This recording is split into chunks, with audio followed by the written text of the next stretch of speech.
Welcome back to another episode of the Crown of College podcast brought to you by the CSPN.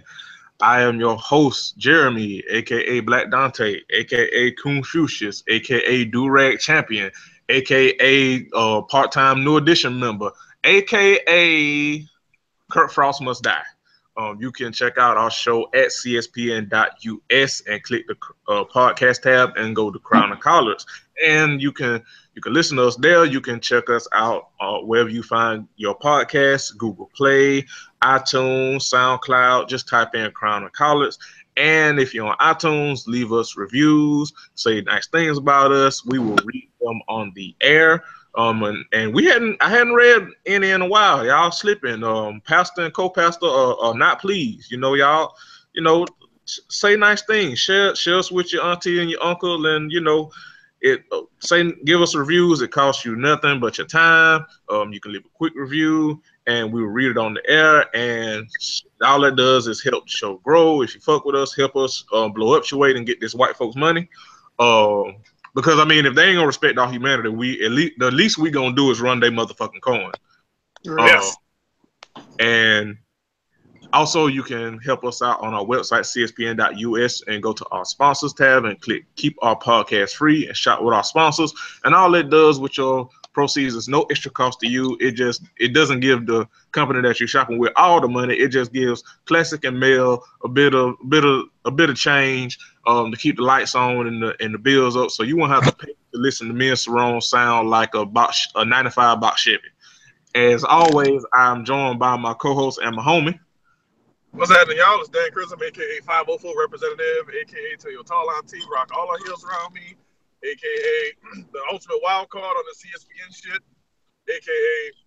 Young Wild and Out of Control, a.k.a. Bronzy McAmandy. Summer is back in earnest.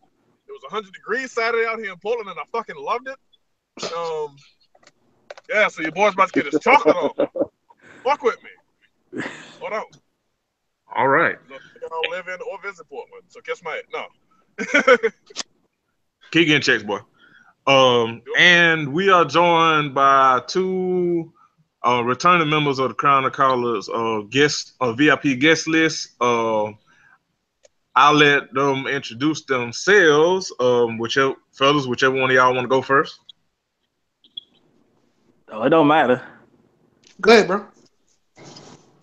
All right, well, what's up, y'all? I'm Chris, a.k.a. Minor Mr. Cole, a.k.a. Don't Ban the Beige Man, a.k.a.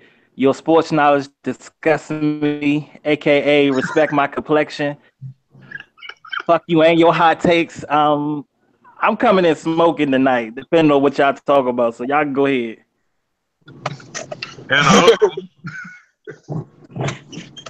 And I'm Sean, a.k.a. PBS_Impost9, a.k.a. Faithful Black Man, a.k.a. Estranged Laker Fan, a.k.a. I Still Hate Byron Scott. Word. I'm watching this 30 for 30, this part 3 that I missed like a couple weeks ago. God, I hate Byron Scott so much, dog. So how about Byron Scott had hops and was smiling? Like, what was that about? I don't know. I don't know who this is. All I remember is him running the Princeton offense in the year 2016. Like, that was okay. Like, he just thought that was just the move. I'm with you on the Byron Scott hatred because he also coached my favorite team as well. And so we got this in common, right? Yeah, one of the things I just fucking couldn't stand about him was just like, okay, so he got a team full of young players, and the only person he didn't do this to was Chris Paul because he fucking knew better. But he always would, I had to pull him out the game for the entire second half because I just didn't like his defensive focus. And I didn't. It's like, yeah, he does. He loves to do that too. He does not know how to play defense in the NBA 100%. But you got to leave him on the court. He's got to try, or you'll play like some fucking ding dong who barely belongs in the league for way longer than you should. And now you're not getting anything on offense.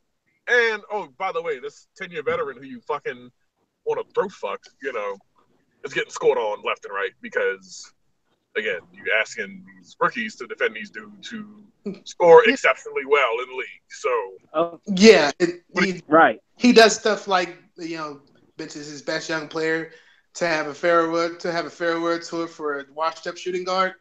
Yeah. Yeah. Okay. And I love Kobe. Okay. And I love Kobe, by the way. I think I know what you're talking about. I can't prove it though. I love Kobe, by the So way. He no. And then some shit like he's like, yeah, I benched him because he needs to get better. Well, did you tell him what he needs to get better at? No. What? No. Like that was literally a conversation. It was, yeah, he's benched me because he told me I need to get better at certain things. I asked him what he's having to get better at, but he said, I'm not going to tell you what to get better at. Like what? Boy, I tell you. This was a coach. This is a coach, an NBA coach. Like, but I tell you, Trill Alternative Connections would be proud of Byron Scott.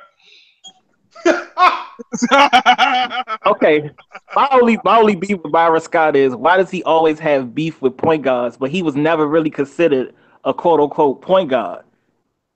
That always baffled me. Like Chris Paul, Kyrie Irving, then you got D'Angelo Russell. He always has disagreements or beefs with point guards. Like, oh no, what does he do?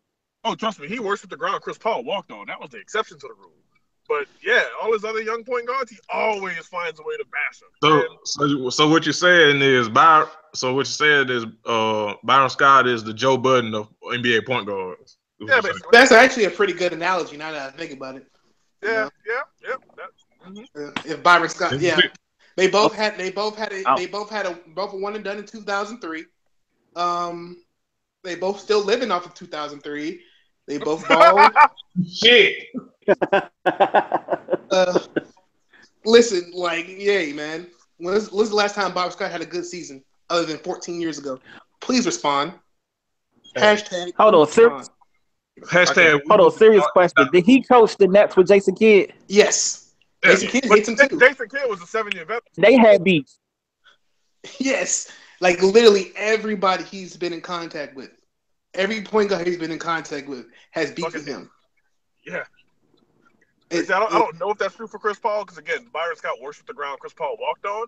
So I wouldn't be surprised if there was no beef there. But, yeah, all the rest of them can't fucking stand him. And I side with the players personally. Oh, yeah. I can't imagine. I really can't imagine being around Byron Scott more than 5 minutes. Like, anybody who ain't never been in the military talk about a foxhole is probably a horrible human being. Like, they probably use no toothbrush and don't tell you. All right. Okay.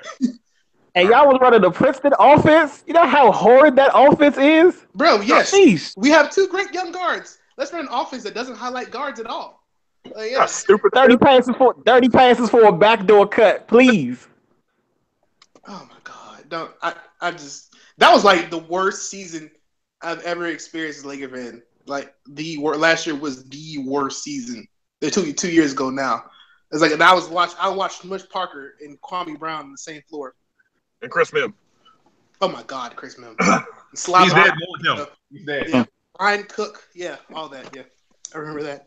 He's dead more than him. But we gotta save some of this basketball talk for later because we got a bunch of hot takes to get to. But speaking of head assery, so Umar Johnson. Headline: Umar Johnson. So Umar Johnson, this motherfucker. resident Pan African scammer. So he shout out to Miss Yummy Dread on Twitter because I saw this on her page. Mm-hmm.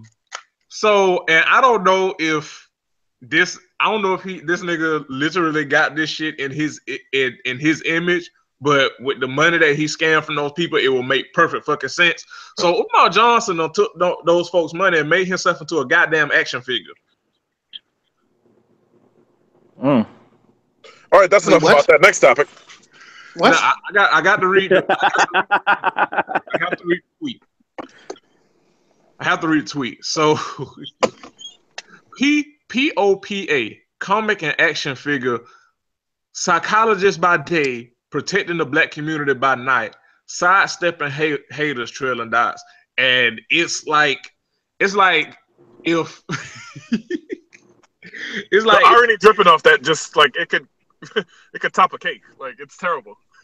Like the motherfucker, It's like if a nigga took a Superman action figure and like onked that shit, it would be this shit. Like this nigga, this is who folks who hate feminism and hate black women and hate black hate LGBTQ people and hate trans people.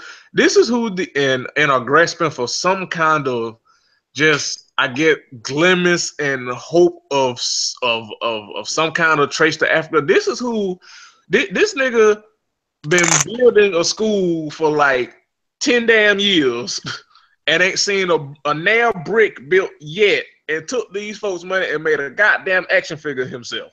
And they got a building fund. Let me tell you something real quick. That school ain't never gonna be built. It's like, I mean, you look around in different cities in the country, and there's schools that are closing and being like converted into condos. He could have easily jumped on one of those at a fire sale price and built this little stupid ass school by now. He could have easily done that shit. He ain't never built that thing. Oh, they do that. A lot of people do that all the time. They'll give you these large abandoned buildings and sell them to you for a low price if you want them. He don't want no building. He building up his account. He building up his offshore accounts. Right now, he's scammed. So, question. He hitting you with that check. The check is in the mail. The good old check is in the mail. Anybody? Wow. So I have a question. Does it anybody found out that school he got his degree from? No. Cole, what you got? I said, so I have a question. Does it talk? Like, is there like a string you could pull? And he just starts saying like Hotep things, like, you know, like the mother is the womb. Like, does it do that? Yeah, you pull a little string in the back and goes, Egypt, Egypt, Egypt, Egypt, Egypt, Egypt, Egypt. Like, does he say like scriptures stolen from the Bible or something? Like what else does this action figure do? What it does is when you pull the string, excerpts from Rachel Dolezal's book start talking. Stop it. Stop. Is it dressed in kente cloth? This is key. This is key. This is very important. What it is the cape. The cape is made from a tapestry of a sphinx in Egypt. Egypt. And how much did this cost? Dog, I bet you this nigga is selling it for the same price as LeVar Ball selling his damn shoes. Can we talk about LeVar Ball at any point in this show? Like, it doesn't have to be now, but we have to talk about it. We'll save it for the NBA section. We'll save it. Let's talk about King LeVar Ball. Like, yes, please. Oh, he is the wrestling heel. Like, he is the wrestling this goddamn show. I am sorry. Later. We got other shit to talk about. But yeah, Umar Johnson and this action figure. Like, what is he hoping to accomplish with an action figure? Like, I mean, I kind of want to turn this into that little Fresh Prince joke. Remember that episode where he was like, "Oh, you bought a doll? No, it's an action figure." Like, I wanted to start calling it a doll just to be an ass. Like look at the Umar doll. Like when you pull the string, this nigga gonna give a lecture about how homosexuality is destroying the black community. God damn. Yeah. He goes, shit. For bed wenches and the whole torch is gonna break. As you can just tell, you know, he got that little vein in his forehead that he, you know, when you get mad, that little vein starts to pop in. Most people got this vein. I know he does. Dog, when you look at this shit though, I love how, like, I ain't never seen no shit like this. Like how does the beard on a doll look Photoshop? Like how does that happen? Wait a minute. So Chris, the beard is Photoshop? You ain't seen this shit? No, I have not seen nothing of this. I'm gonna text it to you right goddamn now. Hold on. Wow. I'm gonna text it to. I can't believe you ain't seen it. I'm gonna text it to you right goddamn now. Oh, let me see this. Hold on, my friend. I thought you had seen this shit, but then I forgot. You don't be on Twitter like that no more anyway. So. Yeah, but still, This is why my questions are very like serious. Like I want to know all this. Like, does he have like a side baby to come with it? Like, what's going on? All about this. Do you get Hidden Colors, the mixtape with it? Like, what else do you get with this? I have questions. I want answers. Well, check your phone. I just sent you the picture. Oh, check your phone. Wait for it.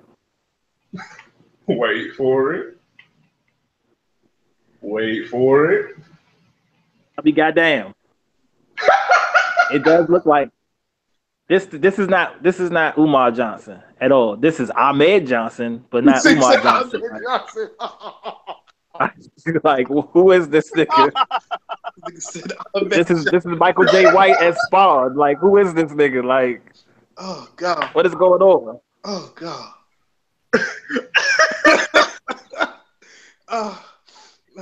He could have took this money to Onyx and Philly, man. Like, what is he doing? He made himself an action figure so he can protect the black community and the black kids from the genocidal mindset of homosexuality and transsexuality. Right. Black. Does the dog bank black? Is the question. Oh shit. Wait a minute. Does the dog come with a side? Does the dog come with the sidekick Money Mike? Is what I'm saying. Oh god. Oh man. Oh man, but goddamn, Umar Johnson done scam folks out of 35 fucking K and done made himself an action figure. You know he did this to have a leg up in the Ankh Right on power rankings. Like I ain't seen no damn Saran City action figure. I ain't seen no damn Yada action figure. I ain't seen no damn Nate Parker action figure. Yada is an action figure. What are you talking about? God damn it. Yikes. Listen. He is 5'4" in elevated Timbs. He is an action figure. What? You know what I mean? No, nigga. No, I don't know what I mean.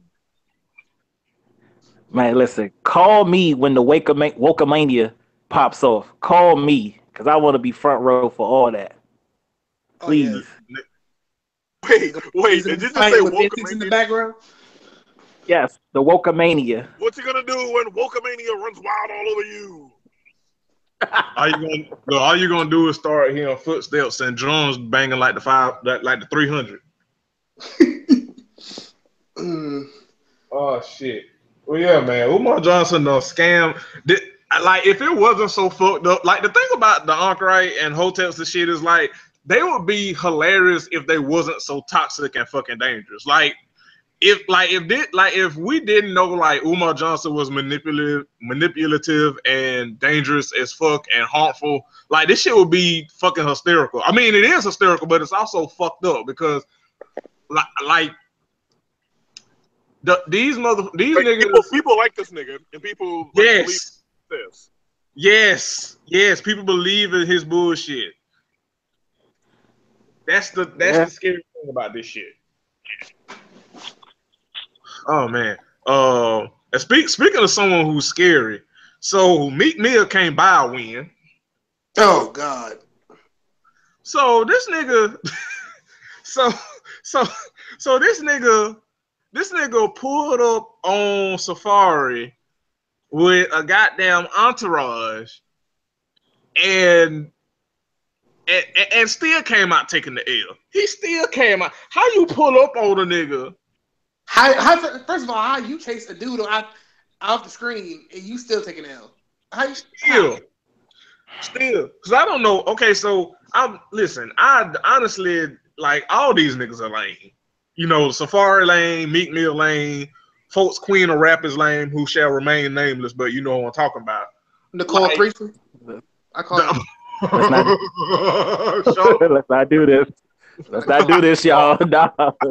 No, let's not do this because y'all can't spell Prague. Let's not do this. Let's not do this.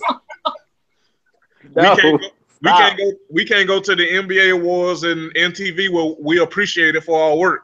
We can't do it. Right. then go back to Prague. No, we can't. We can't. We broke. We can't Stop we this. can't we can't fuck Nas and brag about it on Instagram. We can't do that. We both Look, Nas, can't win a. man, Nas look terrible. Like, we need to help Nas. We need to Free start a Nas. GoFundMe. Nas is ready to sleep. Nas No. bedtime 8:30 p.m. sharp. He hadn't kept him out past his bedtime. He was tired. He was ready to go home. This is why the Nas album ain't coming out, because of her. Like, we need to start a GoFundMe to free Nas. Like, I'm dead serious. Like, one of my heroes is just looking depressed and depleted. Like, I'm disgusted. Seriously. I would be too. Like, nigga, do you see who he's with? I would be in a depressive episode. Oh, man, please. Man. Oh man, but so yeah, so Safari was out wherever the hell he was, Philly, New York, well, wherever the fuck. And I don't know, LA. LA. So Safari was just, out minding his business and, with some people or whatever. And a truck pulls up and Meek Mill hops out the car and looks dead at Safari. And immediately in the video, Safari takes off running. Now, because, the rule on social media and especially on Twitter is jokes over facts. Safari started running and immediately folks started, calling him a bitch and saying that he's scared of Meek and stuff. But if you watch the video, it is clear that whoever Meek's boy or boys were was already behind Safari so before Meek even got out the truck. And and whether you want to call it jumped or not, if a nigga or multiple niggas are sneaking you and they are affiliated with the nigga that is allegedly having beef with you, yeah, that kind of what a jumping is. Now, I'm not saying it was a successful jumping, but it's kind of what jumping is, or at least an altercation it is. And like I said, like this nigga Meek Mill like had these motherfuckers strategically placed like he a goddamn army general. Like niggas out here playing Stratego. Yeah. Like they're playing Dynasty Warriors or some shit. Like, Man. Listen, half dozen grown ass men chasing me ain't no other option. Like, unless you a third degree black belt, ain't no other viable option. I'm supposed to stand there and let them kick me in the face? What do you mean? Like no. Look, what else are you supposed to do? Of course, Fight a Bear Twitter was upset. Yeah. I can guarantee you it's motherfuckers that ain't never been in a fight one-on-one or in a group that are calling Safari a punk for running when he got snuck. You know what I mean? Like it's motherfuckers that were on social media saying that they could fight a bear. Saying that yes, that was the thing. Wait. The only person that's fighting the bear is Mystical. Let's end this right now. Stop it. Stop it. That's the only person that's fighting the bear is the great Mystical. Continue. Yeah, but I don't think Sean was around back then. Yeah, Sean, it was a day on Twitter that niggas were literally, and they weren't trolling, or if they were trolling, they were doing a goddamn convincing ass job, because these niggas was up here saying how they could literally fight a whole ass bear. Man, please. Wait, what? You mean that don't shock me at all? Don't you think you could beat a bear up in a fight? Like, how lack of confident are you, broke boy, Twitter nigga? How you just up and don't believe in yourself, nigga? You scared of a fucking bear? You scared of a bear, nigga? Hold on, what you say, Sean? Dan, the only person winning against the bear is Mystical. Hold on, wait, what, Sean? What you say, Sean? Motherfuckers who can't beat child support all of a sudden they can beat a bear.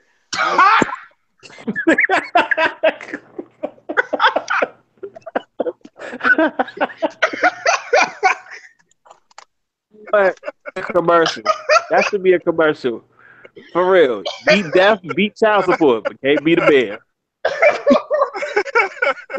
That should be one of them TED Talk slogans. It's like, come on, dog. Beat child support before you can beat a bear. They won't. God. Oh man, but like how Meek Mill have the numerical and the strategical advantage and still take an L? Only Meek Mill. Only Meek. Bro, listen. He said a grown man got pissed on by another grown man and still lost. At some point, you gotta understand that it's over. Like he's over after that. Some of us Once people is rationalizing your point and getting pissed on by a grown, it's a wrap. Like, I don't. It's over for you. It go fade in the shadows like Young Berg, and just like go away, man. Is Young Bird still with us? Yep. His name is Hitmaker, and clearly he became a hit-making producer, but he's on Love and Hip Hop. That's all I'm gonna say. I don't watch any of those shows. I just don't. Love Hip Hop eyes of God knows. I just no. Like, what do you mean?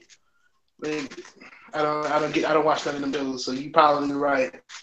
We'll take your word for it. I watched those shows, but it's not 2007 anymore.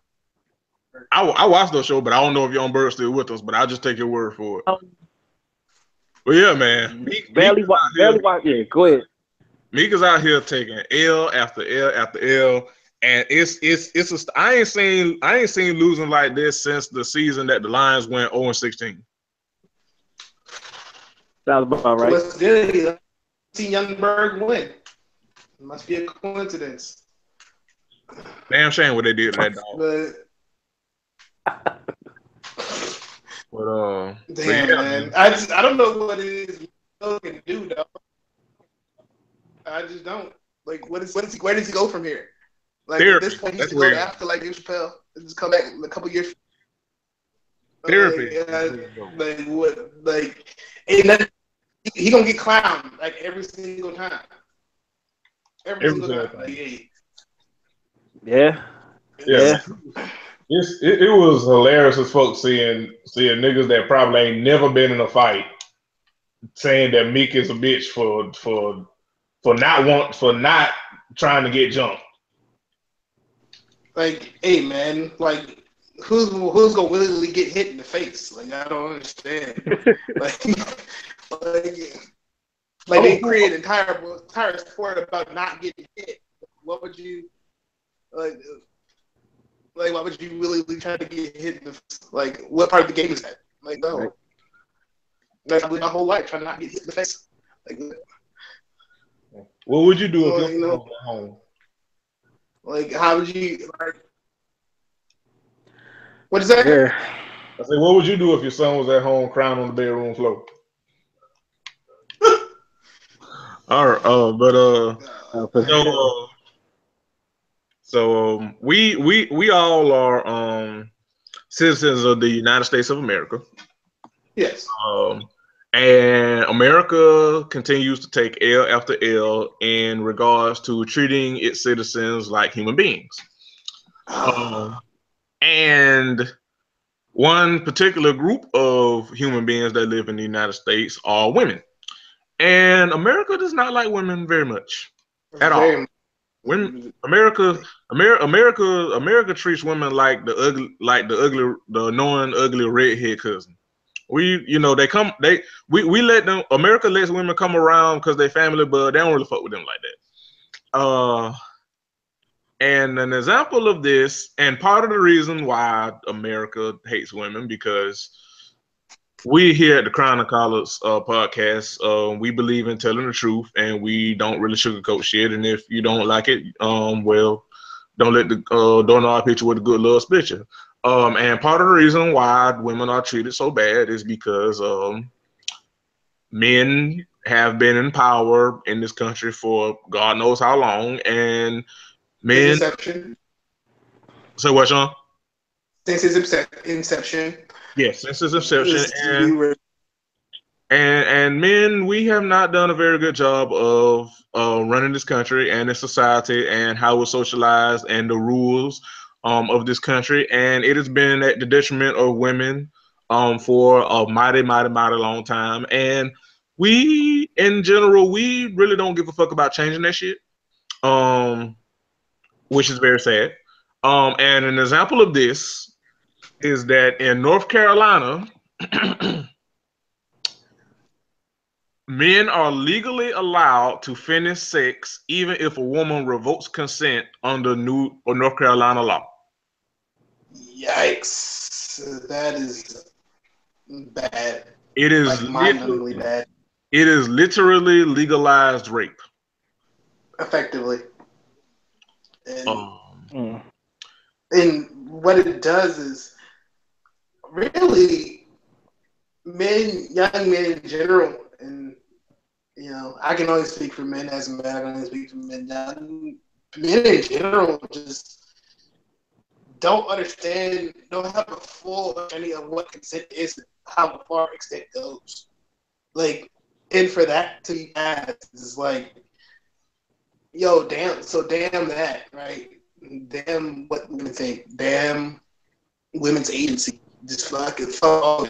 It's jarring. Like, it really is.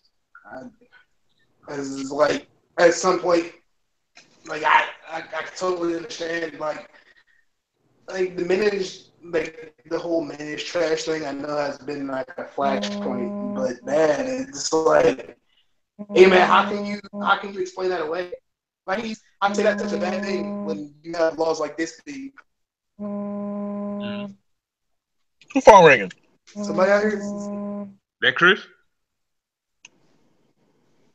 That might be Chris, because his screen went away. But yeah, Sean, just piggybacking off of that, it's like the thing with it is that, and it's been explained so many times, but it bears repeating, and it's been explained by women and black feminists on Twitter so many times. But like, it's not when a man. Now, I will say this: I feel some people, when they say it, they do like say men are trash to like get popularity and, you know, get retweets and stuff like that and to fit in. Absolutely. Without understanding like the full context of that statement. But in general, like it's effectively the same as saying white people are trash, because when you look historically, when you look at all the shit white people collectively in general have done to everybody, shit, including they fucking selves, when you look at the systemic oppression that white people have done to people of color in this country, specifically, how can you deny that white people are trash and that they have set up a systemically trash system that demonizes anybody that's not a cisgender heterosexual white male? How could you not say white people are trash? So in turn, when you look at men, it's not saying you nigga on the internet is individually trash, or niggas that you hang out with are trash, even though you might be. I mean, hey, you just might be, and take that up how you take it up. But systemically, yes, men are trash and have been trash to women. And when you look at how we're socialized to think, how we're socialized, even in 2017, with all the progress and stuff we made, when you look at how women are still treated for the sexuality, for what they wear, how they still make less on average in general, even though, and especially in black women's case, they are the most educated group of people in this fucking country. When you look at the wage gap, when you look at shit like this, where how we have a extremely fucked up view of what consent is, and often assault and stuff happens to women more than it happens to men. When you look at domestic violence and how we blame women, how we talk about women, how we perceive women, even in like everyday things like dating and stuff, which I know is kind of a taboo topic, but I don't see how, if you're in this country and you know how white supremacy is a constant and how race affects everything, even little stuff that may not be such a big deal in the small scale, but in the grand scale, it's a connecting pattern of systemic oppression. I don't see how you can separate that shit when it comes to gender And when it comes to gender issues, as far as men and women go, because again, women ain't been empowered to set none of this shit up. Men have, and we've done a sucky ass job of it. And shit like this law in North Carolina is a result of men being in power and setting this society up this way and doing a shitty fucking job of fucking doing it. And just because, again, conversely, just because you aren't, that kind of person, it ain't like you're necessarily trying to change the status quo either. Really, because a lot of it is, nobody wants to change the status quo. Nobody wants to be quiet. That makes you uncomfortable. Every change has been made when somebody's uncomfortable at first. You can't. Everything is just basically a deviation to the status quo. A lot of people want to, when it comes to racism, sexism, homophobia, all of that. Everybody wants to make those changes without the privileged class being uncomfortable. Yeah, so like they feel like things like this have to make you want. Go ahead. Right, no, they feel like everything is finite. And so if I got all of the, whatever, I got all of the power to authority, and I give you a little bit of that, that's less that I have to keep for me. And it's like, no, like this is a society. We live in civilization. Like we can divide things, and we can still say, hey, like those of you who ascend to the top, but we can still divide things. We can still say, hey, yes, I'm at the top, but you deserve, just as a result of your humanity, X, Y, and Z, and A, B, and C, and elemental P, and so forth. But the problem comes in where, again, these folks get power. And there's an old quote, and I want to say it was Abraham Lincoln, but I could be wrong about that. That says, anybody can handle adversity if you give them enough time to work through it. But if you want to test somebody's character, give them power. And, shit like this in North Carolina, like Texas is looking at doing basically a facsimile version of HB2 that North Carolina had. And North Carolina apparently has actually passed the bill that was similar to it, or wanted to pass a bill that was similar to it. Mississippi's looking at doing something similar. And it's just like, that's crazy. We don't pass laws to take rights from people. This is stupid. Like, this is not what this country, I mean, if you want to talk about love for God, love for country, love for this and that, you want to, that's not a tenet of this country. We didn't get to this point by taking rights away from people. We got to this point by giving rights to people who we previously looked at and said, oh, don't deserve. Yeah, that's crazy. And that's crazy because that hits home to me because I got most of my family are in North Carolina, and then to see this happen, it's like another situation where that state is still on the bullshit because that North Carolina's a red state, and you see what happened with the whole bathroom thing, the whole transgender situation. Now they're doing this. It's all about being comfortable. Well, the thing is, it isn't a bill that just passed. It's being brought back up. It's been a law there, which is actually more disturbing, actually. But it's coming up because of a young lady who was assaulted recently went to the police because what happened was she engaged in sex with a guy. They were at a party. They were drinking or whatever. She wasn't drunk enough, so she couldn't consent. So they both it was consensual. They started having, by her account, she started as a matter of fact. I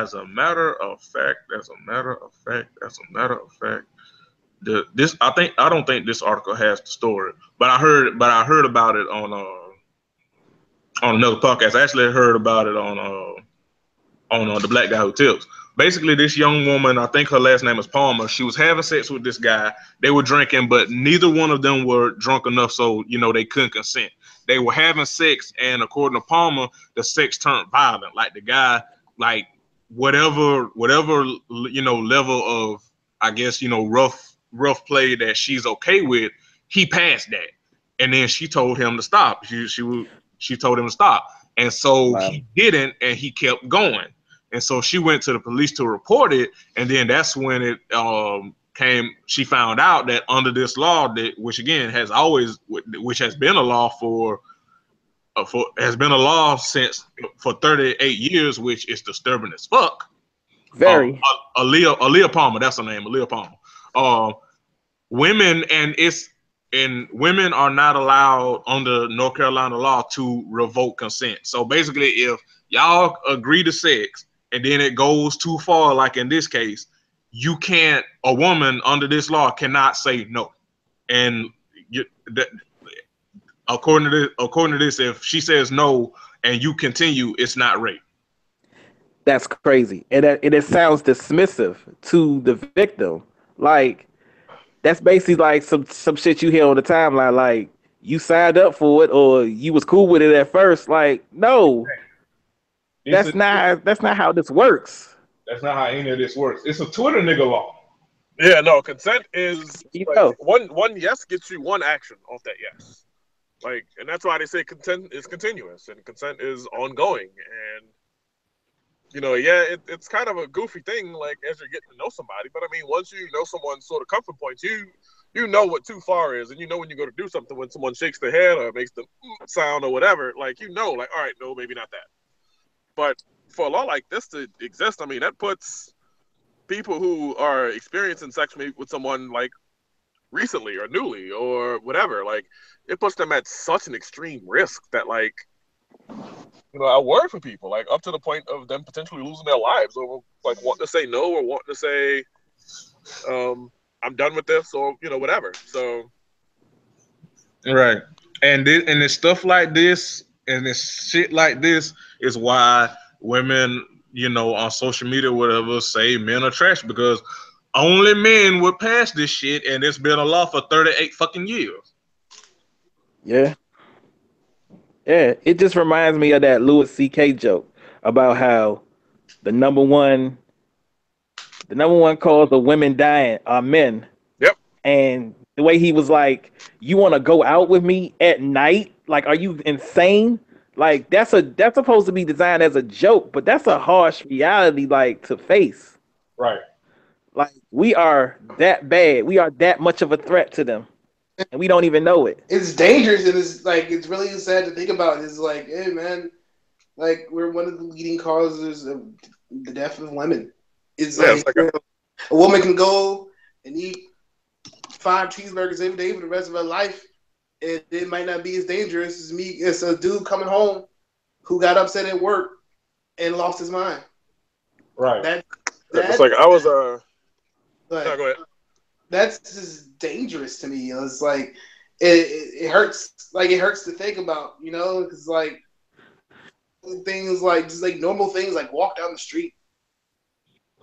Right. Yeah, and like, I'll say this, and then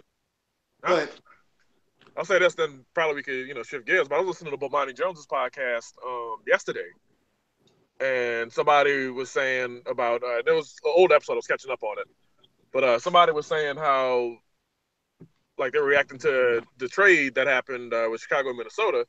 Someone was saying, "Oh yeah, someone was acting like a scorned girlfriend or something like that, or angry girlfriend reacting like an angry girlfriend."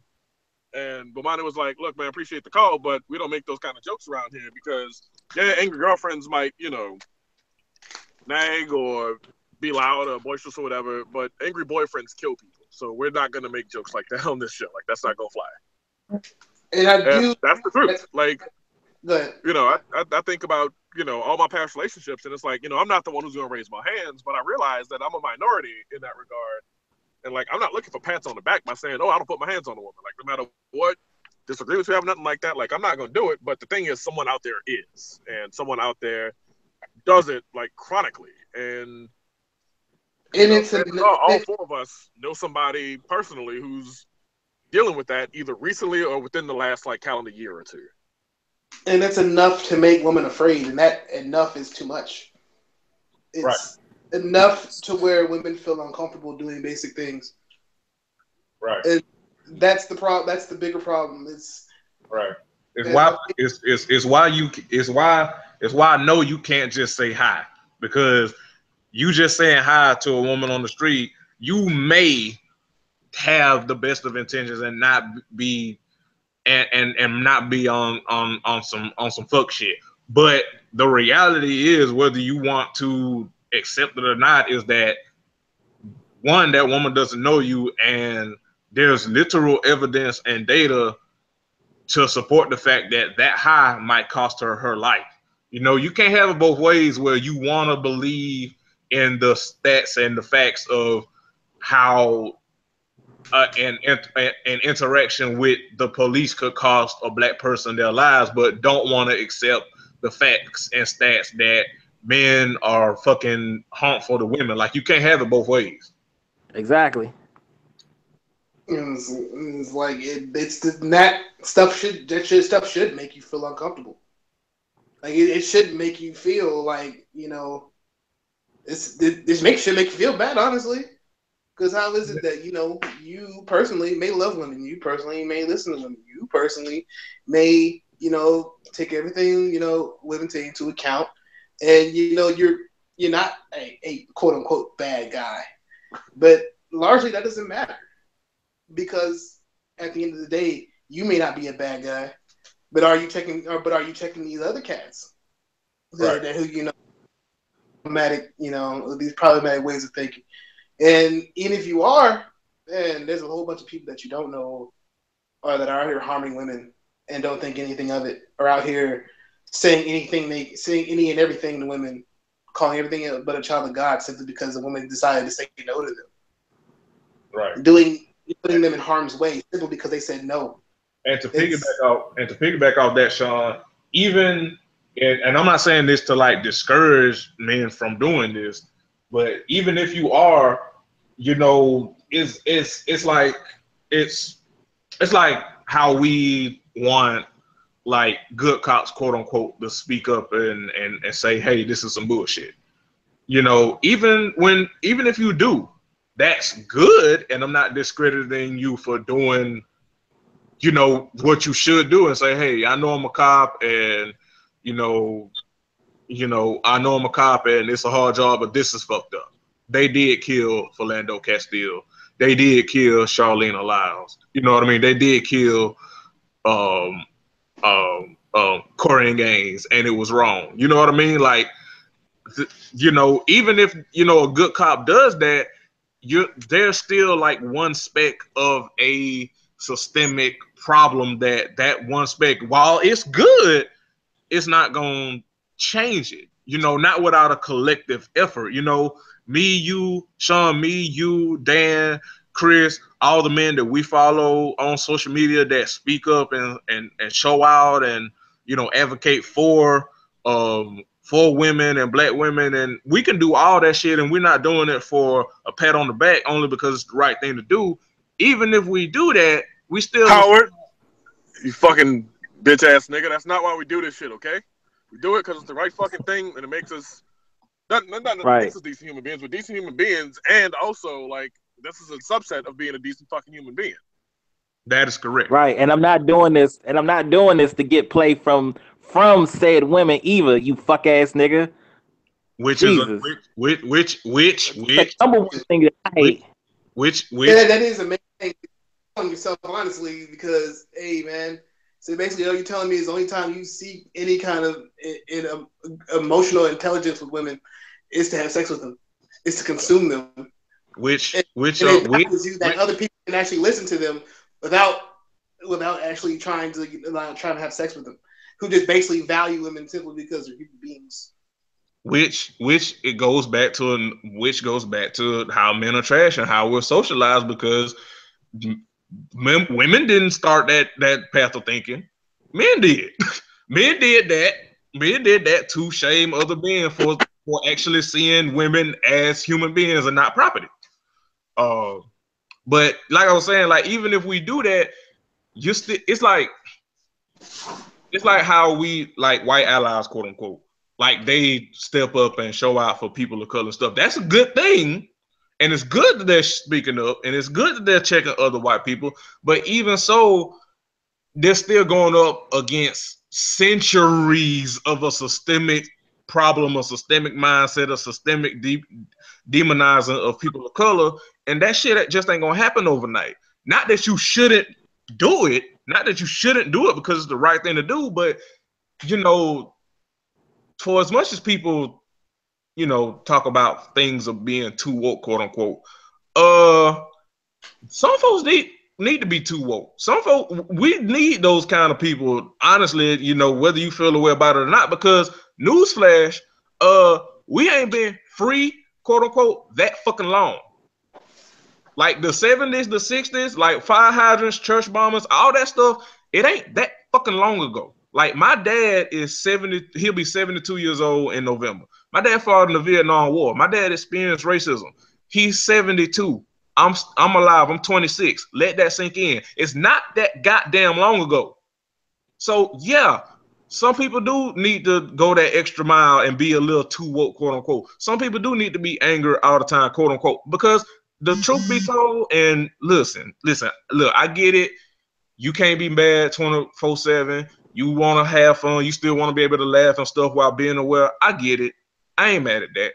But truth be told, unless we do have people that are willing to be mad all the time and willing to fight for this shit and willing to be like, hey, this shit ain't funny, this shit ain't cool, unless we actually have people that are willing to do that while the rest of us sit on our asses and complain because we can't use gay as a slur, or we can't have our fucking gender reveals, or we can't ask questions, would you date a trans person or whatever.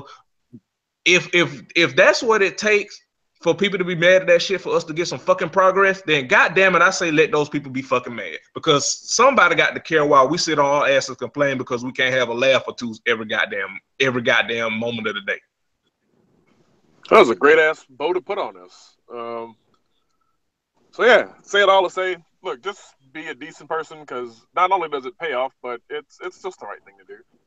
Headline: Pride is going on. Message. We had Pride in Seattle this past weekend, as well as in San Francisco. The weekend before was in Portland, Oregon, which is where I reside. And Pride season is, as we should say, in full swing. So that's a good time to talk to any about this month-old study about LGBTQ acceptance, and the fact that it is at the highest it has ever been since the Gallup poll group has begun asking about this in 2001. In 2001, only 40% of people reported that they were okay with gay or lesbian relations. That number has jumped to 63%. So that's a weird thing, though. It's like, hey, man, like, does it, like, somebody's okay with it? Like, what is there not to be okay with? I mean, that might be a conversation for another day, but it seemed kind of weird. It's like, yeah. But I mean, it's moral acceptability, was kind of the angle of it. And I mean, it asks about things like birth control and divorce, sex between teenagers, doctor-assisted suicide, the death penalty, extramarital affairs, cloning humans, gambling, abortion, cloning animals, suicide, and so forth. Goodness. So yeah, so it asks about a variety of topics, and I don't think everybody's asked about everything necessarily, but certainly, again, you got so many of these things that people have shifted their positions on big time. And again, this is 16, 17 years now they've been doing this, and we're not only at the high, but we're at a point where a solid majority of people that they're polling, which this is a small cross section. It's not indicative of like everybody, but right, because we still live in the country that elected Trump. Well, we're seeing that at least on some existential level or some ontological level, people are okay with gay or lesbian relations. Yeah. I just think it's funny that the ones that are mainly not okay with it, they do it on the low, so nobody will find out, which I think is kind of very. Yeah, and this. Oh yeah, I was listening to Libertard Show podcast, and they were talking about a book called Everybody Lies, and they were talking about how people, when asked face to face in public, how they say one thing, but their Google searches say another thing. It was pretty interesting, and how it led to the climate we had with the last election. Of course, how many people who were denouncing Trump it on their Google searches told a different story, which was, which doesn't necessarily surprise me, but it does, it does bring light to a certain portion where, or to a certain phenomenon where when people don't quote unquote agree with something because of, I guess, public perception, but they really believe this totally disgusting thing in private. And I think that's very interesting. So when you brought up that survey, that is where my mind went into. It's just like, and that's a logical thing, Sean, because it's like you said, like how many people, say they aren't racist or whatever, but they fucking elected Trump. You know what I mean? Like how many people, keeping with the LGBTQ thing, how many people, like we can use, like, again, social media as an example. How many people say that they, love LGBTQ people, and, they cool with gay people, and, they cool with trans women, and trans women are women. And I was actually having this conversation when we had Raquel on a few weeks ago for Pride Month. But how many of those same people come off brand the second that question of would you date a trans woman pops up? They come off brand. They say one thing on another day, but you hit that fine line. That's when that's when the bigotry come out. You know what I mean? So, I'm not dismissing this poll. It's refreshing on some level, but I don't. It's still work to be done. Yeah, I think I still think even if you are, you do I guess agree, which I hate that term, by the way. If you can't tell, I do hate that term. Is yes, because it ain't not to agree or disagree with. It's people's humanity, people's human beings. Right. But I think so I think why they're more accepting. I do think there's a lot still as the privilege, class. There's a lot of things to unpack, and there's still a lot of things to learn, and there's still needs some times to listen. Who are oppressed, and not necessarily inject make everything about you. That makes sense, So I think while it shows that as a whole that the United States are rightfully so, allowing gay people to expand their spaces, gay people to basically leaving people alone and letting people be themselves, be who they are. But I still think there's still a lot of things to unpack, and it's socialization. You don't unlearn that right away. Right. If you were taught to believe something, something for so long as a child, and you grow up and you realize, hey man, this isn't correct. It still takes a lot to unlearn because that's been ingrained in you since you were a child. It may have been ingrained to you by your family members, and people you were close to, people who people who helped raise you.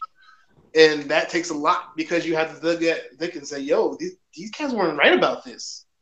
And it's hard to admit. It's a hard thing to admit, right? But it's really a lot of people who grew up thinking this same way and haven't changed and have stuff to unpack. And they aren't people who aren't perfect. And I think that goes into different things. It goes into stuff like parenting. Well, I probably won't get into that, but you got to understand that a lot of people who raised you are human beings too, and they don't know everything. When the only thing best thing you can do is present evidence, and if they choose not to believe it, then you got to let it go, and you chastise them. If you choose not to associate it with anymore, that's your choice. But they have stuff they got to unpack as well, so you can't just it just. There's still some things you got to unlearn from your childhood and from your other influences. Yeah, it's got to be a want. It's got to be a want. It has to be. Perfect example of that is like you ever see on The Real World. They always pick this one person from a certain place in America where they only know a certain way of life all their lives, and then they come to the house and then they meet a completely different person, like somebody that's gay or somebody that's black, and it's like so shell shocking to them. That is a perfect example of that. And they don't even know what to do with themselves. They don't Like even that, know how to think, how to like that react to racist them. girl that got her shit rocked. Oh yeah, yeah, that was funny. Like I don't even watch the Real World anymore, but I watched that episode. I was like, oh, Yeah, that shit was funny. That shit. I'm always here for racists getting their shit rocked. for real? Yeah, like old boy on Bachelorette right now. I can't wait to Woo, be boy. boy. They're gonna go off on him, and it's gonna be glorious television. Can't wait. Goddamn. But just to put a fine bow on this, I do think it's some semblance of progress. Like I said, I'm not dismissing it, but like Sean said, there's still, niggas lie. So there's still work to be done. There's still work to be done in space to be created for our queer brothers and sisters and our trans brothers and sisters to have the same equality and rights and space and utility as heterosexual people or cishet people. Also, not to get on it real quick because we already touched on it, but another example of systemic oppression against women right here in Georgia, a man pleaded guilty Oh yeah, I saw that. to he pleaded guilty to raping a 13-year-old girl, and he is getting off on probation. So, but I was told by AppleCare that women should trust the system, and if you get assaulted, report it, and get a rape kit and all that shit. And this nigga admitted to doing this shit and ain't gonna see not one day in jail. Yeah. But Cosby was just trying to buy NBC though. Man, listen. Go ahead, man. Not fuck that nigga. This nigga doing this motherfucker put no, sorry, Sean, not cause y'all, but this motherfucker pulling the OJ Simpson if I did it shit. He going on tour now to give seminars to young men and athletes. Notice he giving these seminars to young men and athletes. Nothing about women. Just giving them to young boys and athletes about how to avoid sexual assault charges. Not how to not rape, how to avoid being accused of rape. This was like the lack of self-awareness there is just jarring to me. I just don't get that at all, man. It's like, yo, like, are you serious right now? And it's like, it wasn't like he was acquitted either. I think it was just a mistrial. It was just I think they're going to retry it too. Yeah, they're definitely going to retry him. It's just like, man. Yeah. It's like that's a lot, dude. Like, how do you do that? Like, how do you get all conscious to do that with no sense of self-awareness? Like, I don't get it at all. It's just like I'm just especially good. Especially when they said in the trial that was viewed as a lifestyle. The whole drug in the women situation, like that was crazy to me. It was one juror. One juror heard that and said, I just can't bring myself to do it. That one juror, oh, by the way, said that one juror said that the victim's clothes, basically saying that how she dressed, she deserved it. The victim's clothes were the reason he couldn't bring himself to convict Cosby. Everybody else heard that shit.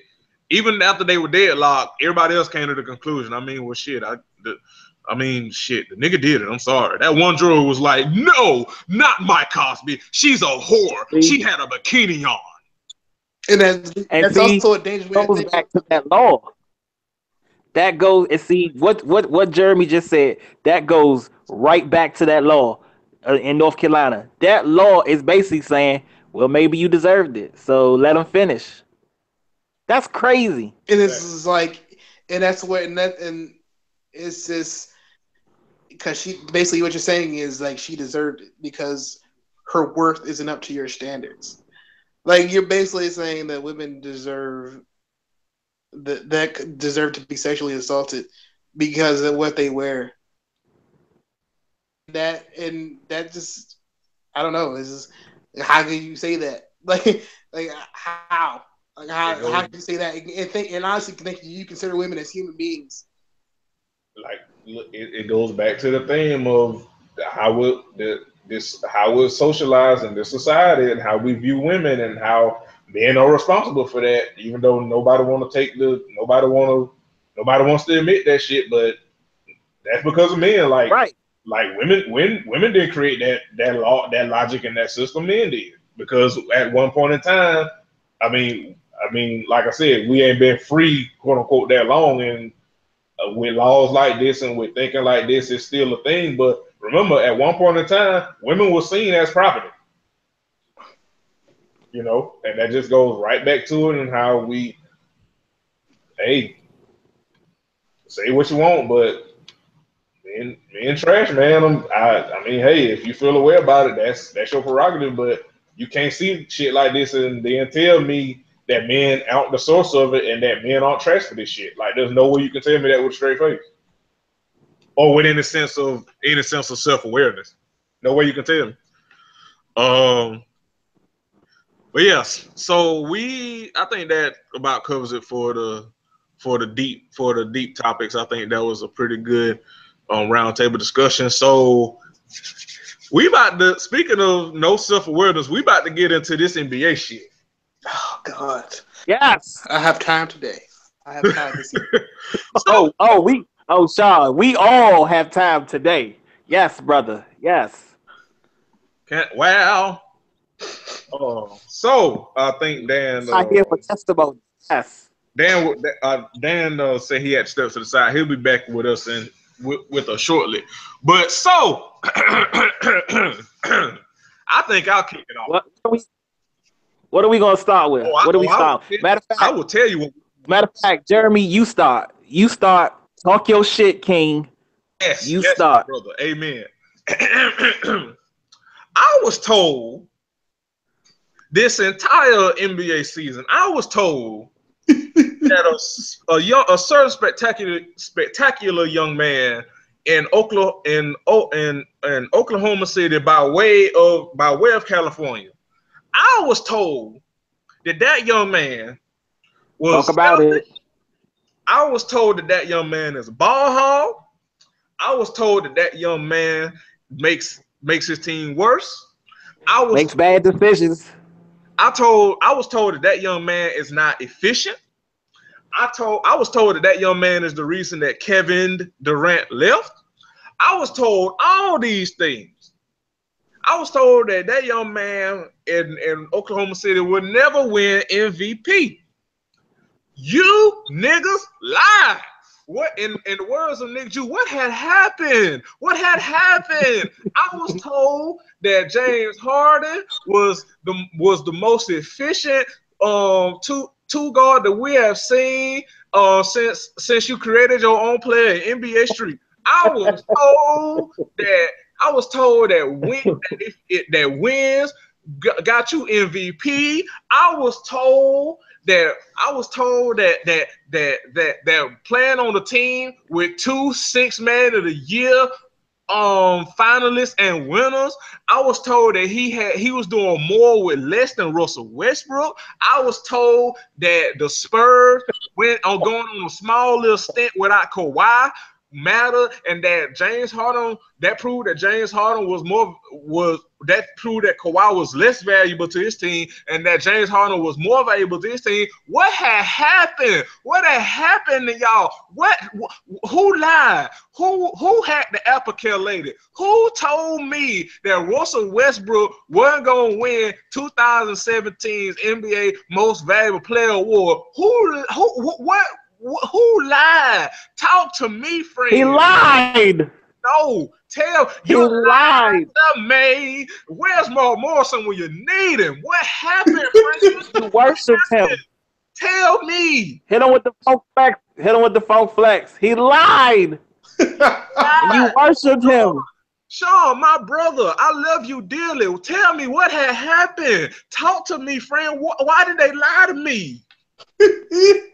I watched that award show. I waited through all of that too. I waited through all the fan votes, all the Canadian P-boy jokes. I was ready. I was ready to see this because of this right here. The vitriol was going to be immaculate. Oh man, and Rockets fans was in radio silence, boy. What that happened? Y'all were Rockets fans were quieter than a Janet Jackson album. What had happened? Tell me. Ever said nothing about him? Rockets and James Harden fans were cash money. They was cash money talking hashtag analytics all season. What had happened? What happened? Tell me. Please talk about Chris, what had happened, friend? This is I got nothing. Cause hey man, it's like I was like Harden, and I honestly went back and forth with my pick, like, back and forth, man. Harden Westbrook. It was between those two, man. And man, I was like Harden. He's man. He was amazing, great efficiency, man. But 42 triple doubles, man. Averaging a triple double for a season, something that hadn't happened in over 55 years. That's undeniable, man. It's undeniable. Listen. And the way he would take over games down the stretch, man, it's simply because. Listen, that game against Denver. Can we talk about that game against Denver?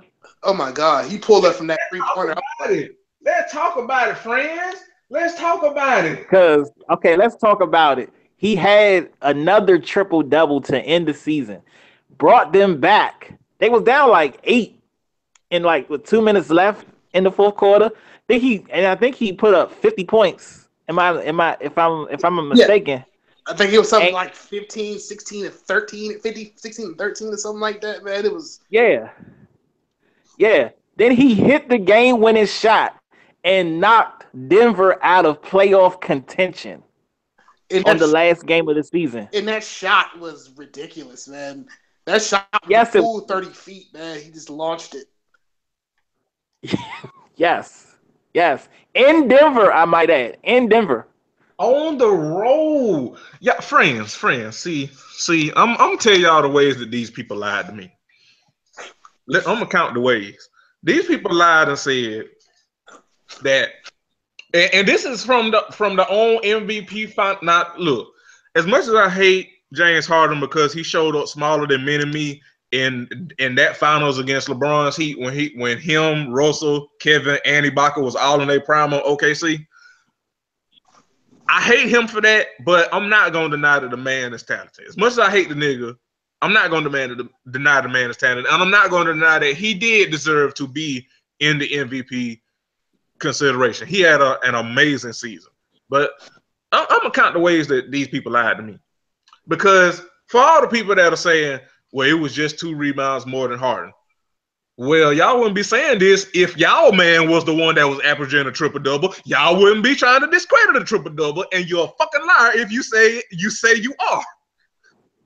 Because we wouldn't be having this triple-doubles are overrated or Russell only won because it was triple-double. If your man was the one that was averaging a triple-double, we wouldn't be here having this conversation. So y'all lied there.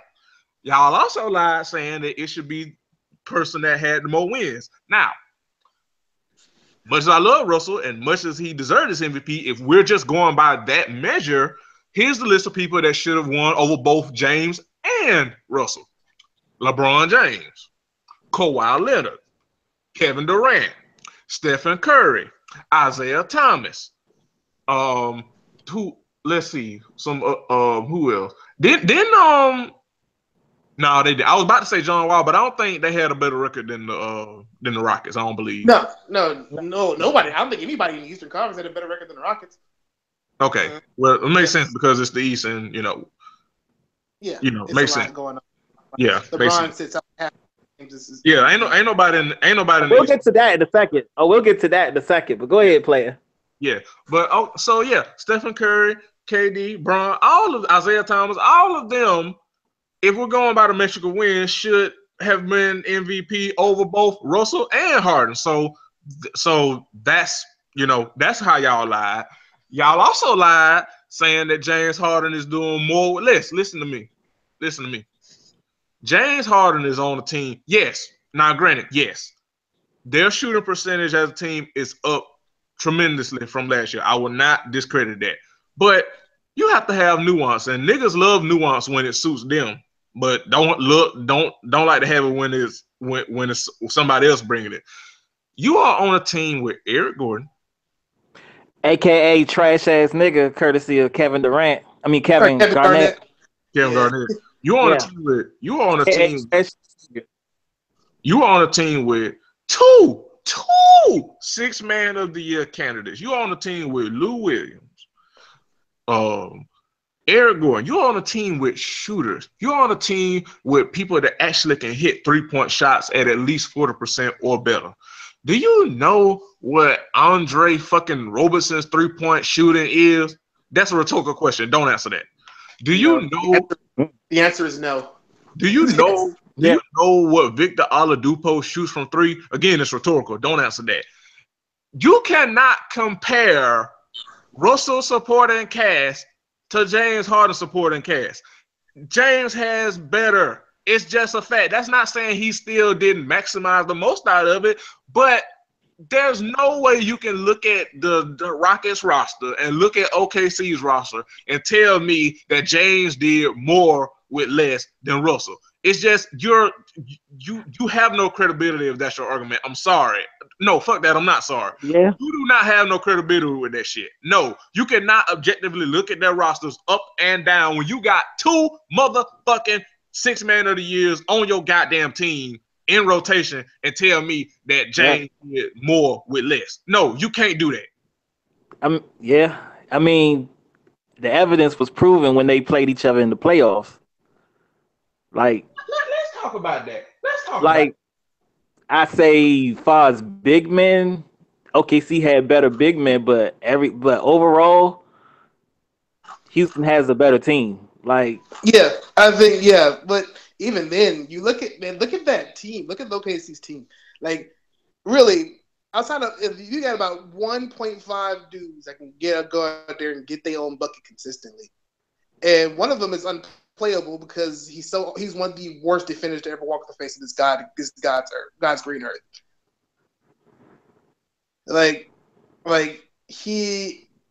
It's Russell Westbrook. Who else can you trust to get their own shot consistently? Andre Roberson. Andre Roberson is one of the most frustrating players in the league. Sean, I hate watching him play because he's so great. Sean, this is great. Sean, this is violence. Please stop. He's so great defensively, but it looks like he's never. You get him in the offense end, he's never played a game of basketball before, and it's like if you could just get him to make a corner 3, how much more valuable would he be? Like, he's already a damn good defender. He just can't shoot a lick. If you lock him in a gym and make him shoot 300 threes, then how many would he make? 15. And so let's take it a step further, y'all. How about OKC didn't even have a backup point guard? Because the backup point guard that they had, Cameron Payne, they traded him to the Bulls before the deadline. He couldn't shoot either. Like, hey, man. And listen, he could not be off the floor. And ultimately, he ended up running out of gas because he could not come off the floor. He could not come off the floor. He couldn't. Hey, man, they would turn 8-point leads into 5-point deficits in 2 and 3 minutes. Work on the bench, and he had nothing left to give you at the end of the games because he was playing 45, 46 minutes because that bench was just so god awful. Like, there's nobody that you could trust to create for themselves or others besides Russell Westbrook. Listen, OKC's bench was worse than the Cavs bench. Let that sink in. And the Cavs bench had Deron Williams on it, which is really bad. And Iman Shumpert on it. Listen. Iman probably still walking back to Cleveland. Oh yeah, he couldn't ride on the team bus. He stayed in that apartment he built with all them bricks he laid. Like I said, I think Harden, in most of the years, James Harden is the MVP. It's just that we had this ridiculous year where everything was broken. Like, I believe there was for the super duper analytics crowd, I find myself in the middle of the analytics crowd, and the eye test, two people who hate math crowd. But for the analytics crowd, Russell Westbrook broke a stat. Like, he legitimately broke a stat. I think it was like he actually broke a physical analytics tool because he was so great at that usage rate that he couldn't register. Like, that's just mind-boggling to me. And what he did with that team, I think they ended up winning 45, 46 games overall with that team that he had. Like, that team was dumpster juice. Like, you take James Harden off the Rockets. They're trash, but they're not as trash as OKC. Like, I can't imagine OKC winning a whole more than 25 games without Russell Westbrook. That squad there, like, I just can't see, because who's your go-to guy? Oladipo? Oladipo fades in and out. Like, while he is a great talent, he fades in and out. Roberson, no. Steven Adams is good, but Steven Adams needs the ball and needs somebody to give him the ball. Like, I mean, there you go. Like, that's how important Russell was to that team. Everybody needed Russell to get them the ball at some point. And that's crazy. That's and then another thing about Russell, this year has been the most triple doubles in a season by everybody. Like, you started seeing big men getting triple doubles. Like, that's how serious it was. And listen to me. Listen. Russell Westbrook is the GOAT. I can do all things through Russell Westbrook that strengthens me. Russell Westbrook is the MVP. And to all the Rockets fans and Harden's fans, you not that cute. Your hair is uneven. And you're dusty. Your MVP finalist is dusty. Enjoy the projects. That's real. Now, what the fuck is wrong with the Bulls? Oh, God. Oh, man. The state of Chicago sports is really, really bad. First the Bears give up three picks to move up one spot to take a dude the 49ers weren't going to take it regardless. And now the Bulls just had away the best player they've had in a long time to Minnesota for Chris Dunn. They gave up Jimmy Butler for a box of Four Locos. Man. Okay. I have questions because right before all that happened, you heard all this talk about him going to the Celtics, correct? Everybody? Yeah. Yes. So, what transpired for the Minnesota Timberwolves to come in and be like, "Hey, what you doing?" Because there is history that John Paxson, Gar Forman, they have beef with Thibodeau. But yeah, he still gave them a call like, hey, big head, what you doing? Like, what's up? Hey, man. Next thing you know, a trade for Jimmy Butler just so happens to play out. And you're like, huh? What happened? It's like how did this happen? It's like, hey, man, Danny Ainge is going to die with them assets. He really is. He's like, can't take LeBron. Terry Rozier is too important. But okay, hey, man, they had the chance to trade the number 3 pick straight up for Jimmy Butler. I was like, hey, man, I would have given them that pick so fast, man. Especially with all the assets they have, like with Jimmy Butler. Man, please, for a number 3 pick, I would have driven the number 3 pick to the airport myself. And then all of a sudden, it nowhere with this trade, and it makes sense. I mean, Jimmy Butler had a great season with Tibbs. I don't know what the relationship is, but it seems to be pretty good. That trade, first of all, the most mind-numbing thing about that trade isn't the main thing people are talking about. Is that the Bulls gave up the number 16 pick to the Timberwolves. Yes. How do you, in the trade for your best player, how do you give up a draft pick? How does that happen? Like, it doesn't fathom to me. You feel me? Like, and then they didn't. And then they get Lauri Markkanen, who's basically a stretch four who can't play defense, and then they're gonna pick who's another Miricic, whatever his name is, and they're basically trying to pay the guy who's the exact same player. They have so many dudes who are the exact same player. They got a stretch four who can shoot, can't play defense, and they got a team full of point guards who can't shoot. Like I don't know. This is the perfect Fred Hoiberg offense. Like his guards can't shoot, but his big men can and don't play defense. Like Fred Hoiberg is like, look, can we not play defense next season? Like seriously. Like, what can we do to not play defense? And then they got Zach LaVine, even though coming off an ACL, which isn't much of a death sentence anymore. But man, Zach LaVine ain't no defensive stalwart in the Spiders. So you got him. I don't know what it is Garpax is doing. Hey man, I don't think it gets better for the Bulls until they're gone. And I don't know if Reinsworth was ever going to get them go. Like I want to is Trill Alliteration Coalition running the Bulls? Like help me out here. Trill.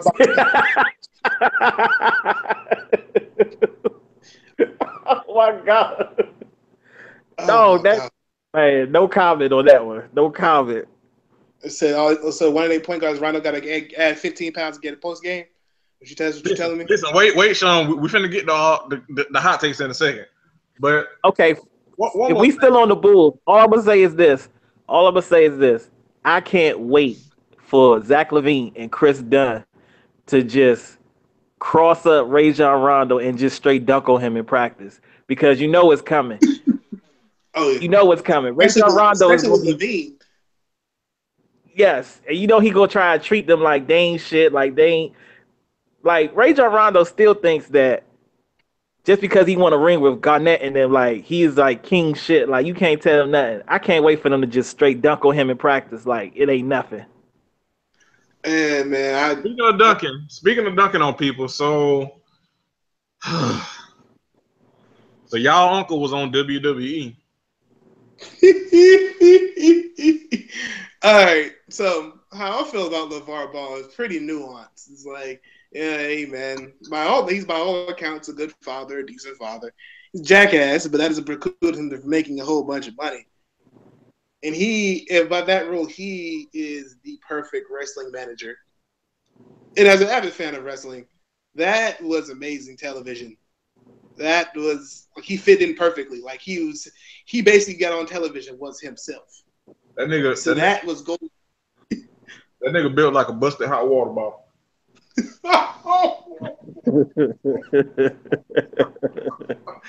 Oh God. Accurate. Accurate. So, the funniest thing about that whole thing was that run he did. He run like somebody shot his kneecaps. Oh, he run like something was dripping down his legs, bro. Nigga, LeVar Ball run like Eric Cartman. Oh man! Like I gotta admit, like the way he ran, that shit was funny as fuck. I can't even fucking lie. But okay, here's my thing.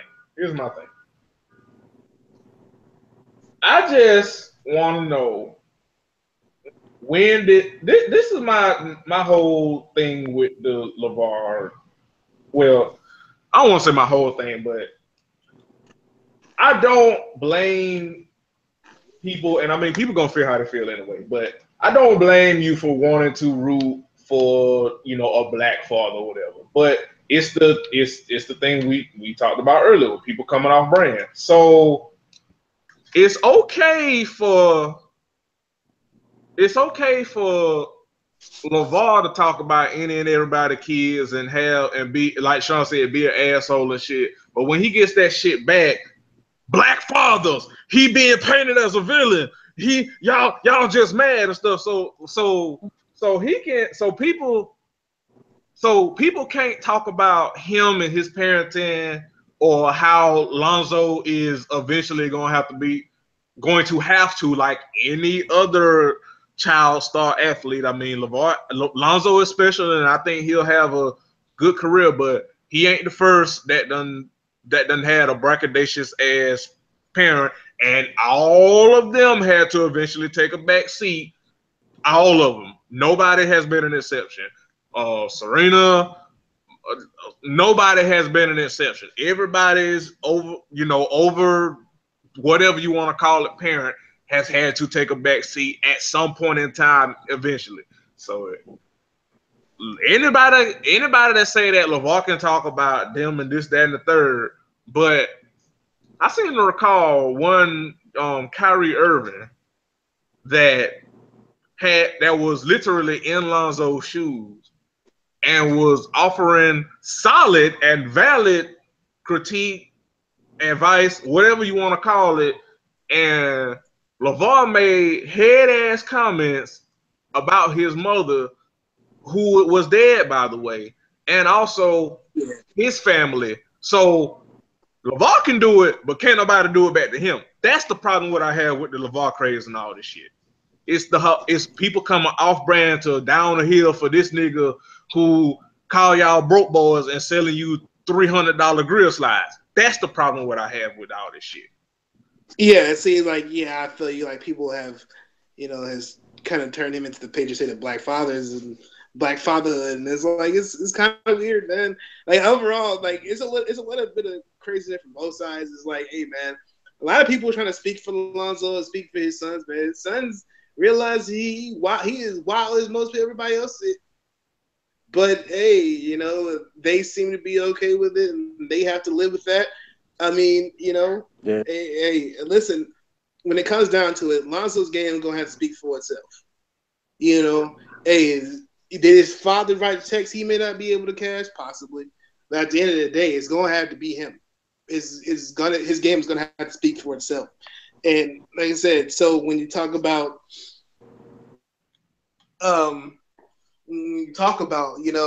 taking a back seat, eventually it's going to have to come down to how Lonzo plays and how LaMelo plays, and they already treat LiAngelo like he's Cinderella. So I mean, he in the basement doing all the chores. But at the end of the day, man, like his game, Lonzo's game is gonna speak for itself. LaMelo's game is gonna speak for itself. LeVar is this cartoon character, and idea of LeVar Ball, I don't care. I mean, like, he like any other black uncle playing dominoes in the backyard. Like what he said, he does say some out of pocket shit, and I think he should answer for that. When he says out of pocket stuff, hey, he need to answer for that. What he said was ridiculous. But as far as the idea of LeVar Ball trying to make money, hey man, go ahead, do what you do. Like if Lonzo is the guy that people say he is, hey, everything's gonna work out, and he's gonna have his own co-branding deal. He's gonna have his own shoe deal. He's gonna make that money's gonna make itself, right?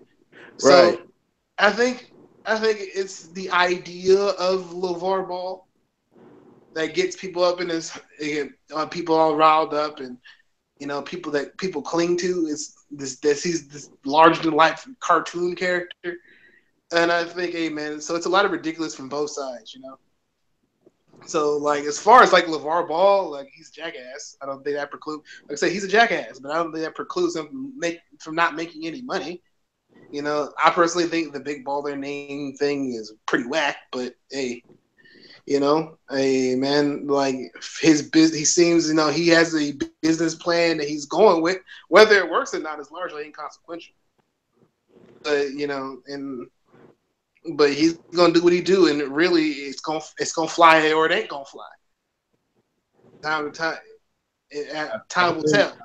I can tell you right now, Magic ain't finna put up with his damn shenanigans. I tell you that. I was just about to say that. I was just about to say that because once the season starts, man, the Lakers employed a sociopath for 20 years. I think they'll be all right.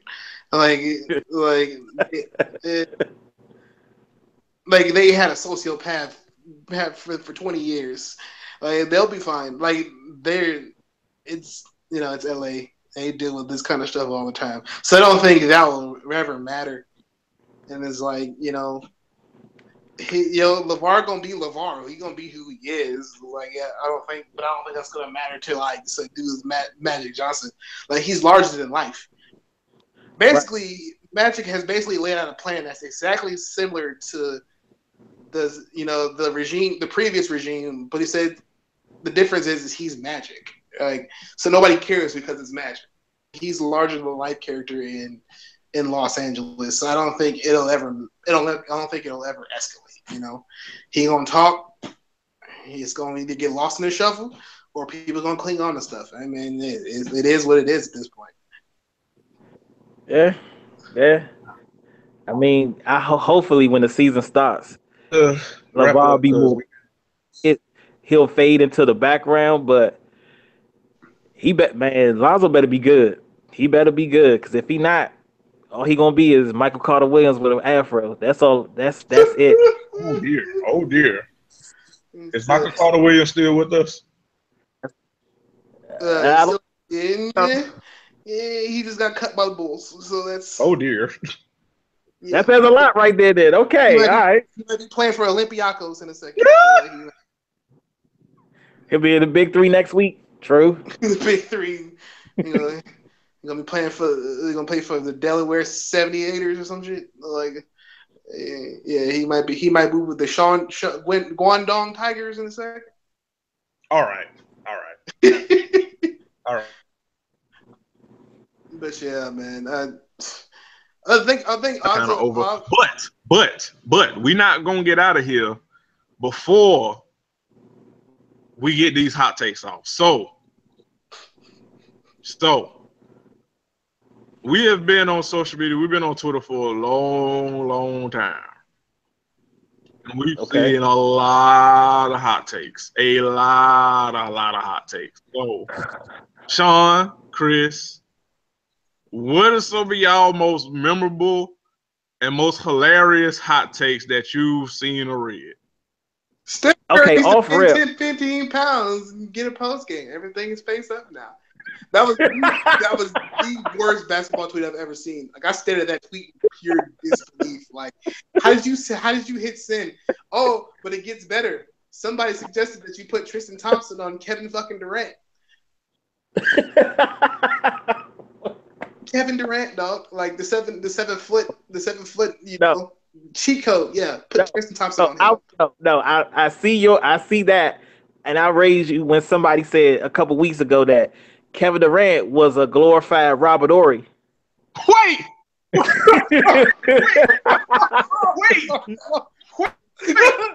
Dead ass. They said what? Somebody on the timeline said Kevin Durant ain't nothing but a glorified Robert Horry, and I almost threw my fucking phone across the room. Whoever said that? Because I wanted to shot. Oh God! I wanted to fight so bad. Oh, when somebody said the Cavs need to go into a 2-3 zone against the Golden State Warriors. I was like, you got to be serious. Hey man, we have this one of the greatest shooting teams of all time. What should we do? I don't know. Go into defensive position that the three break shooters can break. Yeah, let's do that. Play a 2-3 zone on an NBA team. First of all, why are you playing the zone in the NBA?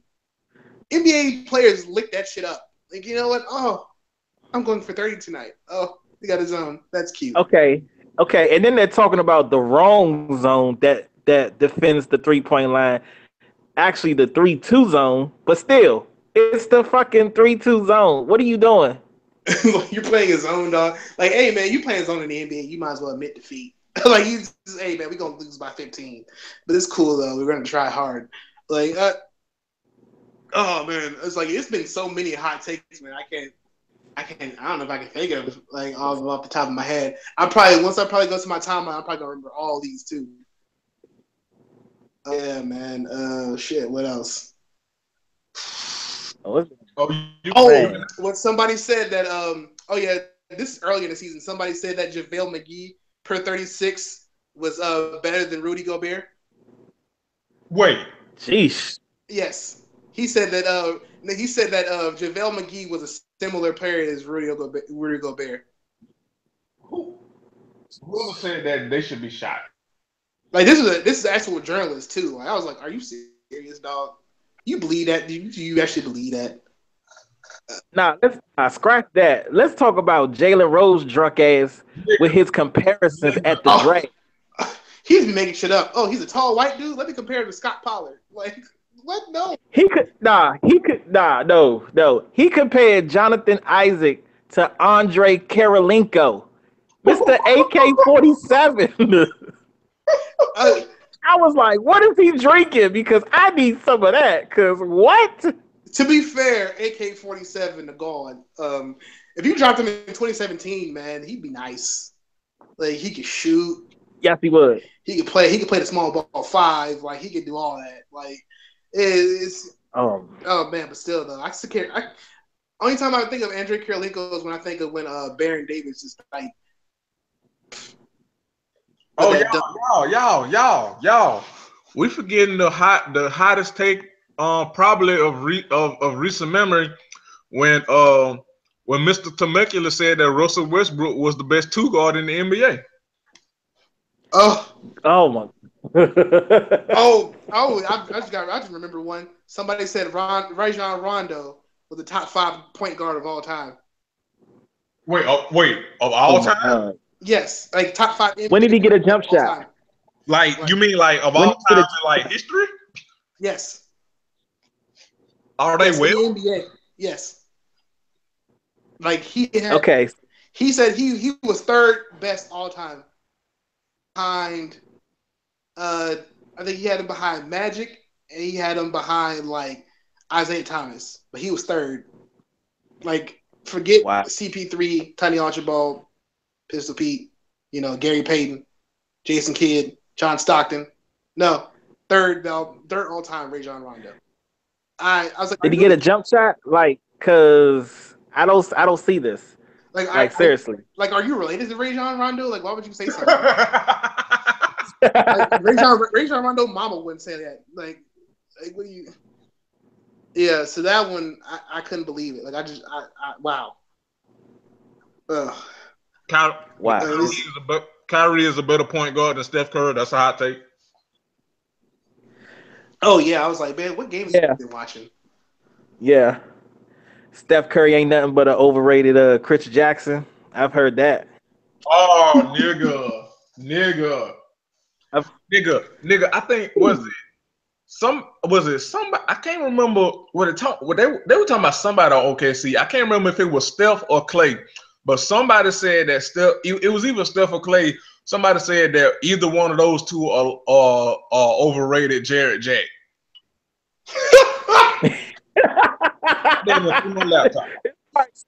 It's probably Steph. Oh man! I mean, if we keep it in the buck, Klay Thompson ain't nothing but a glorified Trajan Langdon. Like, we keep it in the buck. What? So, you know what I'm saying? Trajan Langdon. I ain't thought about that. I ain't thought about Trajan Langdon since like 1998, though. Man, the Alaskan assassin, man. Hated that nigga at Duke. Oh man, like I can't think of any hot takes off the top of my head. Though. Those were the ones that stuck out to me, though. I was like, man, yeah. I was like, we can. Well, I mean, we can go for low hanging fruit, but I mean, fuck it. That Kobe Bryant Kobe Bryant was a better player than LeBron James. Oh come on, dog. Like, hey man. Yeah. This is violence. Yeah. This is violence. This is violence. Calm down. I'm upset with the Lakers right now, but calm down. But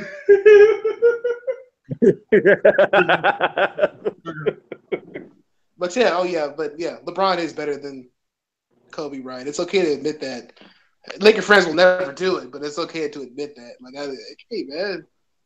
Remember when Colin Cowherd had all those takes about John Wall? Oh yeah, like he didn't have a father. It's like even though his father like passed away when he was really young. Yeah, it was like that was wild, and like he didn't take the game seriously because he danced in a pregame. Like he was still going on him this season. How he wasn't like a real superstar for DC and all this other talk. I was like, man, if you don't shut the fuck up, like he was going in on him.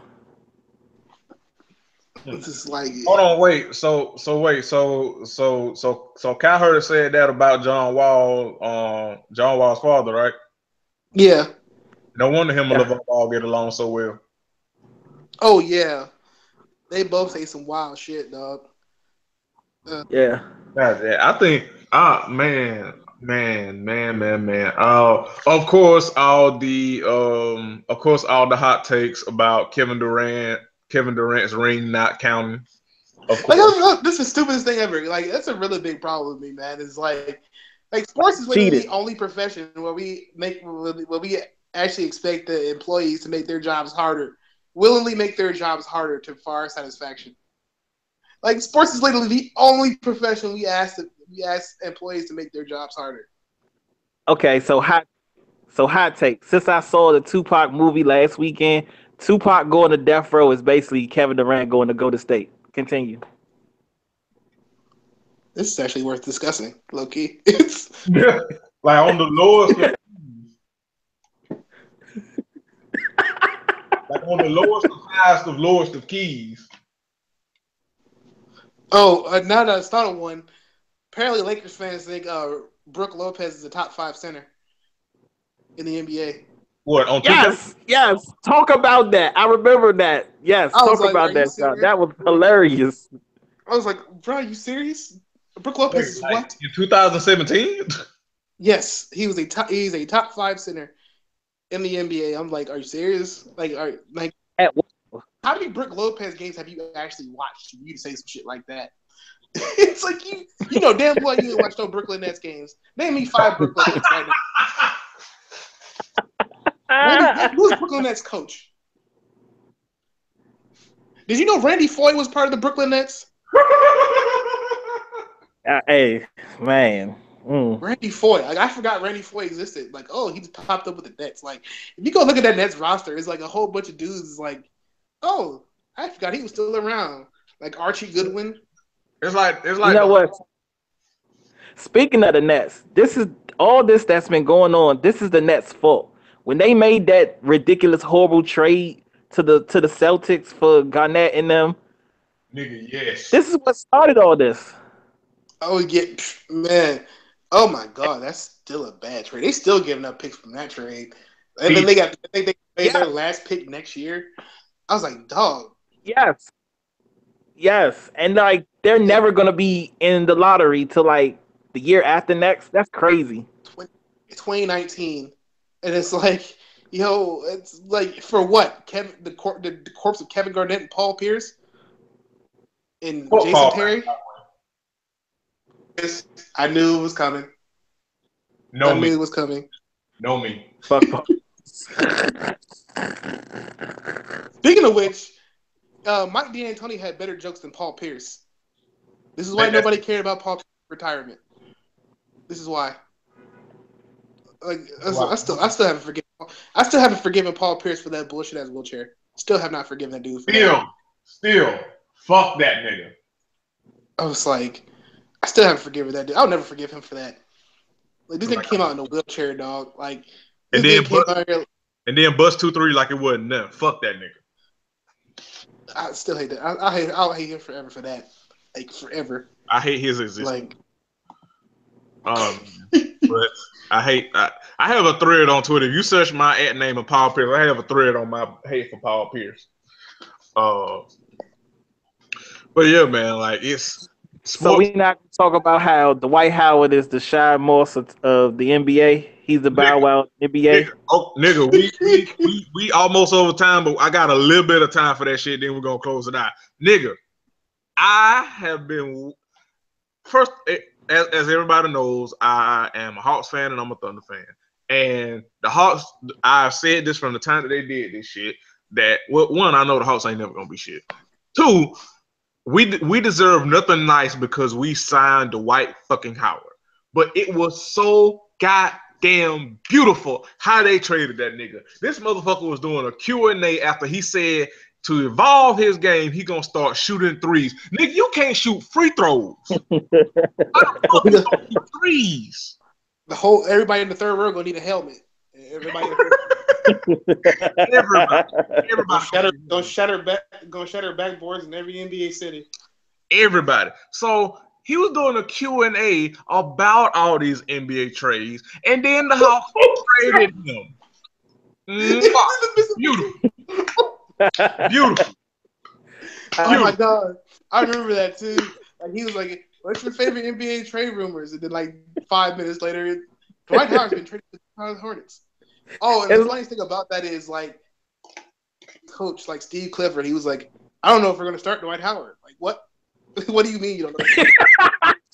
He might play behind Cody Zeller. Wait, hold on. He might play behind Cody Zeller. What? Wait. Beautiful. Beautiful. Wait.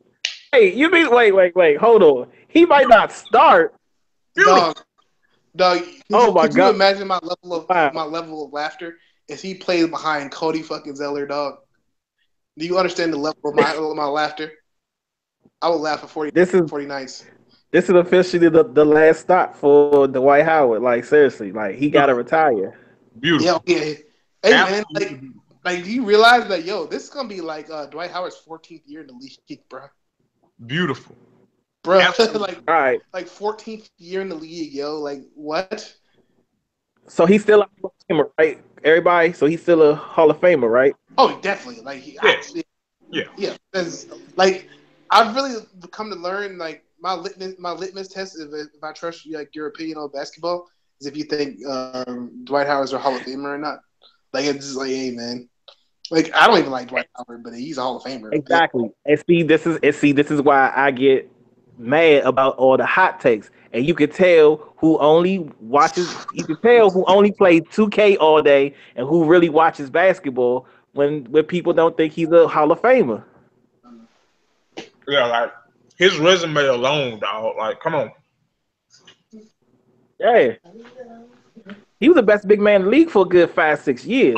Good. Now, in fairness, he was kind of technically the only big man in the league, but still. Yes.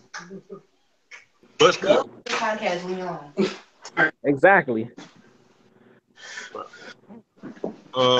Clesa gonna kick my goddamn ass, but it's all right. We almost out of time. My timer gonna go off in a second here, but Sean, Chris, thank both of you so much. This has been fucking hilarious. Let the people know where they can find y'all.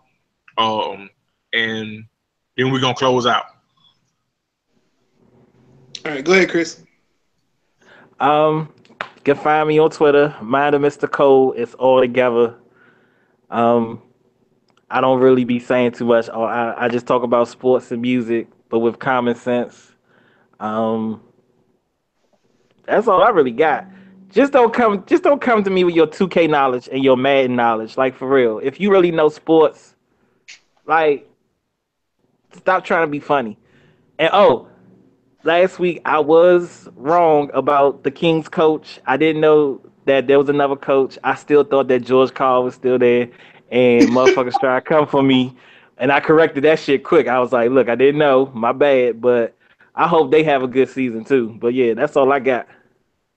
They actually might know what they're doing, which is crazy. Never thought that would happen. Right. Boys, sign off. That's my wife right away. So you can find me at PBS_impulse9 sports. Talk about being a faithful black man. And how much I love my wife. Love you. You're gross. Don't put me on this podcast. I don't know these Negroes. Love you. But yeah, man. I'll leave y'all with this though. The funniest thing from the playoffs ever is when my homie L_budget called Al Horford reggaeton Mo Spates.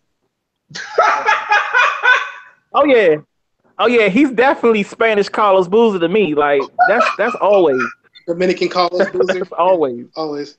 Fuck. And what are you talking about? You tweet about how much you love me. You never tweet about me. I do. Go ahead. Tell her how much I love you. Get the hell on. I love you. You know what? Cook your own dinner. I'm going upstairs. Love you. Don't be like that. We'll be up there too. But yeah, let me go ahead and be with my lovely wife real quick, man. Don't try to hype me up now just because you signing off on a damn podcast. I love you. Fuck you. You don't even mean that. Wholeheartedly. All right. Let me go love my wife first. All right. This has been Crown of College episode 127. We have been joined by Sean and Chris. As always, check out our show at CSPN.us. Share the show. Tell your aunt, tell your uncle, tell your little head ass cousin. Get on shot with our sponsors. Keep us free, and don't be as always, be a greater hoe and not a hater hoe. And we out. Peace. Shout out Al Horford, aka Latin Derek Coleman. All right, I'm done. Yeah, yeah, yeah.